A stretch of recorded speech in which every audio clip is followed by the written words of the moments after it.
আজ আমাদের আলোচনার বিষয় সমান্তর ধারা। তো সমান্তর ধারা শুরুতে আমরা জানবো সমান্তর ধারা কাকে বলে।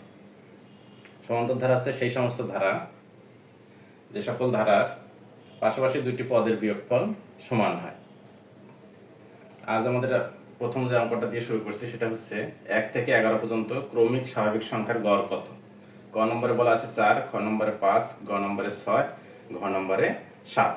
যেহেতু এখানে গড়ের কথা বলছে, গড় হচ্ছে আমাদের গড়ের সমান্তর ধারার গড়ের সূত্র আমরা জানি। সমান্তর ধারার গড় সমান শেষ পদ যোগ প্রথম পদ ভাগ হচ্ছে 2। এখানে আমাদের আছে শেষ পদ কত 11, প্রথম পদ আছে কত 1 আর ভাগ হচ্ছে 2, তাহলে 11 একে 12, 12 ভাগ 2 এটা আমরা পাচ্ছি হচ্ছে কত 6। তাহলে এখানে অ্যান্সার হবে কত 6। 2 নম্বর অঙ্কে আছে 3 + 6 + 9 + ... +36 ধারাটিতে পদের সংখ্যা কত। 1 নম্বর অঙ্কটিতে হয়তো ধারাটির পুরোটি বোঝা যায়নি। 1 নম্বর অঙ্কতে ছিল 1 থেকে 11 স্বাভাবিক সংখ্যা ছিল, ওখানে ঠিক এরকম বুঝাইছে 1 + 2 + 3 + 4 5 6 এভাবে 11 পর্যন্ত। তো এখানে 2 নম্বর অঙ্কটাতে ক্লিয়ার আছে ধারার বিষয়টা, 3 + 6 + 9 + ... 36 বলছে যে এখানে পদের সংখ্যা কতটি।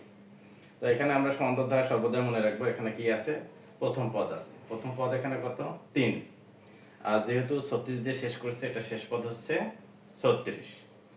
আর যেহেতু আমাদের এখানে সমান্তর ধারা বলা আছে তার মানে অন্তর, অন্তর বলতে বিয়োগফল, পাশাপাশি দুইটি পদের বিয়োগফল। তাহলে এখানে দেখি বিয়োগফল কত আছে, 6 - 3 সমান আছে কত 3 পাবো, 9 - 6 পাবো কত 3। তাহলে এখানে আমরা বুঝতে পারছি প্রথম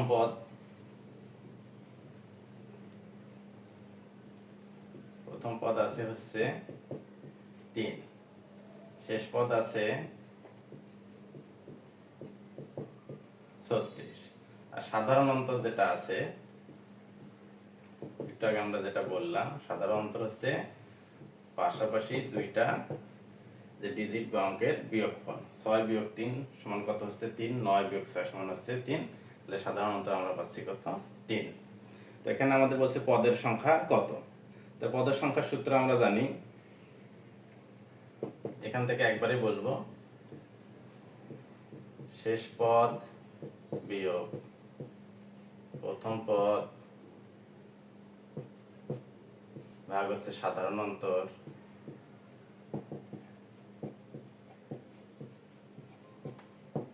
আর এক্সট্রা হিসেবে 1 যোগ হবে।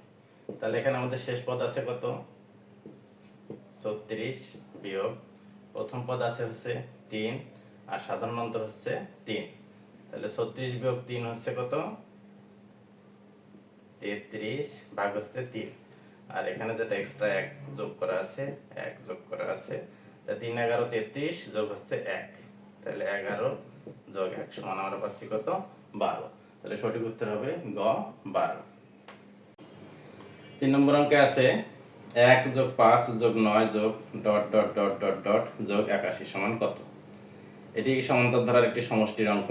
আমরা দেখতে পাচ্ছি কিভাবে অঙ্কটা সমান্তর ধারা হয়ে গেল।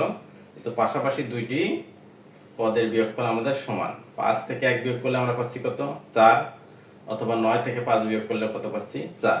তাহলে যেহেতু এটা বিয়োগ করলে আমরা একই পরিমাণ অঙ্ক বা সংখ্যা পাচ্ছি, তাহলে এটা হবে আমাদের কি সমান্তর ধারা। তো সমান্তর ধারার সূত্র বা সমান্তর ধারার সমষ্টির সূত্র যেটা আছে সেটা আমরা জানি,